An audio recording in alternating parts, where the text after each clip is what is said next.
Praise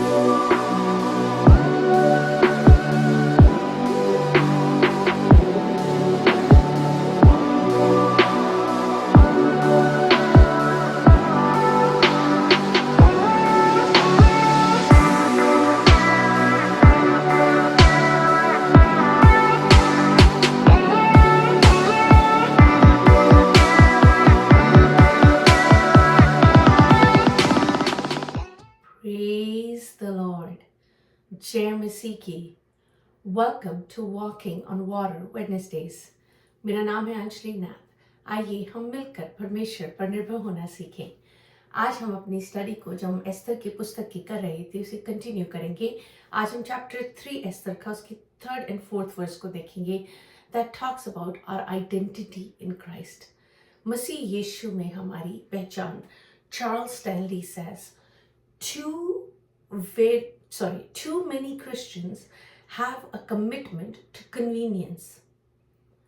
They'll stay faithful as long as it's safe and doesn't involve risk, rejection, or criticism. Instead of standing alone in the face of challenge or temptation, they'll check to see which way their friends are going. बहुत से मसीह सुविधा से बंधे रहते हैं। वह तब तक वफादार बने रहेंगे जब तक ये सुरक्षित है और इसमें जोखिम, अस्वीकार होना या आलोचना शामिल नहीं है। चुनौती या प्रलोभन का सामना करने के लिए अकेले खड़े होने के बजाय वह ये देखते हैं कि उनके दोस्त किस तरफ जा रहे हैं। हमने रिकैप में देखते हैं चैप्टर 3 में ही हमने देखा कैसे सरयक्ष राजा अगागी हमान को उच्च पद दे रहे हैं ताकि और बाकी हाकिमों के सिंहासन से भी ऊंचा सिंहासन उन्हें मिला है। अब हमान के सामने झुककर उन्हें दंडवत करने की भी आज्ञा दी गई है, क्योंकि राजा की यह आज्ञा है। मर्द के ना तो झुकते हैं और ना ही उनको दंडवत करते हैं। हमने लास्ट टाइम देखा कैसे अगागाइट्स वर अगेंस्ट द ज्यूज, और क्योंकि अगागी लोग परमेश्वर का भय नहीं मानते थे इसलिए उनमें लड़ाई थी। एंड परमेश्वर हमेशा चाहते थे कि Jews would win over them. हमें एग्जैक्ट रीजन तो नहीं बता रहे इधर कि क्यों मर्दकी इनकार कर रहे हैं झुकने के लिए, बट अगर हम पास्ट हिस्ट्री में देखें इट कुड बी कि मनुष्य के आगे ज्यूज नहीं झुकते थे, दंडवत नहीं करते थे किसी इंसान को, परमेश्वर को छोड़ और किसी को भी। जैसे हमने डैनियल की पुस्तक में भी देखा, डैनियल नहीं झुकते हैं राजा के आगे। एंड हमने देखा शद्रक मिशक अबेदनगो वो willing to go into the fire but not to bow. It could be that, और या फिर ये जो ट्राइबल राइवलरी चलती आ रही है it could simply be because of that enmity. ये पीढ़ियों का जो दुश्मनी है इन अन्य जाति अगागियों से जूस की, वो मे बी उसके वजह से भी वो उसके आगे झुकने को तैयार नहीं है। हम वर्ष 3 को देखते हैं। तब राजा के कर्मचारी जो राजभवन के फाटक में रहा करते थे उन्होंने मोर्दके से पूछा, विच इज हिज को एम्प्लॉइज, वो भी राजभवन के फाटक में ही बैठते थे, तू राजा की आज्ञा को क्यों उल्लंघन करता है। तो आइए आज हम इस विषय बातचीत करके देखते हैं कि क्या रीज़न है क्यों हमें भी अपनी फेथ को कॉम्प्रोमाइज़ करने की ज़रूरत नहीं है। How we can stand tall in Christ, to know and be revealed with the identity of Christ in us. So आइए आज हम इसी विषय में बातचीत करते हैं। वर्स 4 को देखते हैं। तब वह उससे प्रतिदिन रोज ऐसे ही कहते रहे और उनकी एक न मानी। तब उन्होंने यह देखने की इच्छा से कि मोर्दके की यह बात चलेगी कि नहीं, नमान को बता दिया। उसने उनको बता दिया कि मैं यहूदी हूँ। That's all his answer was. I am a Jew. हमारी identity is in Christ. That's it. We are standing based on the rock that is Christ. So, taking a stand and not compromising our faith is so important. जब हम दुनिया में temptations में फंसते हैं और अपने आप को सिचुएशन में पाते हैं, the only thing we step back and say is, no, that's not what my Christ is. What would Jesus do, right? That's how we try to analyze our temptations. जब ये कहानी को पढ़ते हैं ना कि प्रतिदिन वो उससे पूछ रहे थे, reminds me of the story of Joseph. जब वो टेम्पटेशन में पढ़ते हैं with Potiphar's wife, बाइबल बहुत क्लियरली कहती है कि प्रतिदिन वो उनको टेम्प्ट करती थी. उत्पत्ति 39:7-10. इन बातों के पश्चात ऐसा हुआ कि उसके स्वामी की पत्नी ने यूसुफ की ओर आंख लगाई और कहा, मेरे साथ सो.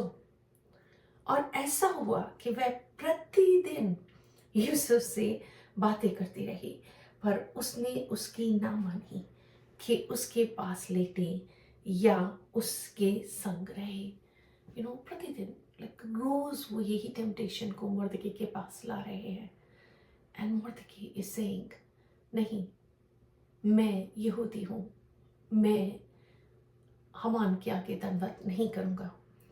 इफिसियों 5:11 में लिखा है, अंधकार के निष्फल कामों में सहभागी ना होना, वरन उन पर उल्हाना दो. Take no part in the unfruitful works of darkness, but instead expose them. Let the works of the devil be exposed and brought to surface while we stand in Christ. मैं बहुत ही सरल चीज़ करती हूँ. जब टेम्पटेशन आती है, जब गुस्सा आता है, जब किसी बात पर मेरा बस नहीं होता, I just start praying in tongues because only my spirit can pray to my Father in a way that my prayer are yearning for God to intercede. कुलुस्सियों 3:2 में लिखा है, पृथ्वी पर की नहीं परंतु स्वर्ग की वस्तुओं पर ध्यान लगाओ. There is so much to think about. हमारा ध्यान कहाँ लगा है प्रियो? टेम्पटेशंस तो आती हैं, temptations of the flesh, lust. हम किन फ्रेंड से अपने आप को सराउंड करते हैं? जब हम पार्टिसिपेट नहीं करते, what are those friends thinking of us?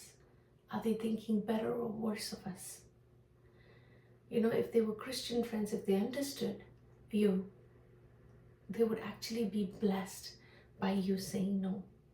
मैं काफ़ी बार अपने आप को सोशल गैदरिंग में पाती हूँ, एंड मैं जब रिजेक्ट करती हूँ to socially drink alcohol, I do get asked, right? And मैं बहुत प्राइडफुली और बहुत सॉफ्टली एक ही चीज़ कहती हूँ, that's the one thing my God asked me to sacrifice, and I am happy to do so. And looking at the curse that it has had over generations, over my family, I literally don't want to open that door for the devil. So that's just my simple and plain answer.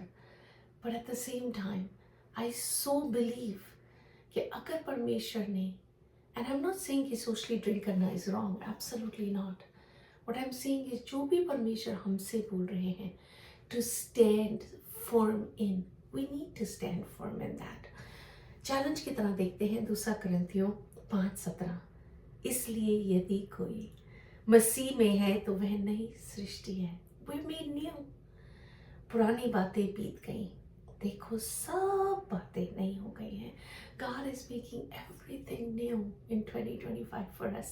We need to receive it with open arms. We need to stand strong in our faith.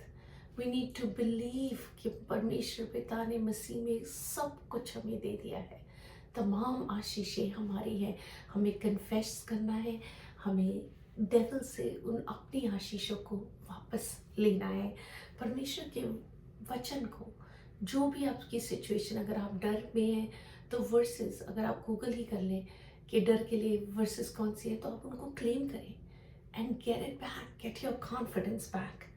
So let's walk in the new. Let's take a stand, कह सके कि हम मसीही हैं, हम मसीह में पाए जाते हैं। Our identity is in Christ Jesus. आइए हम प्रार्थना ही करते हैं।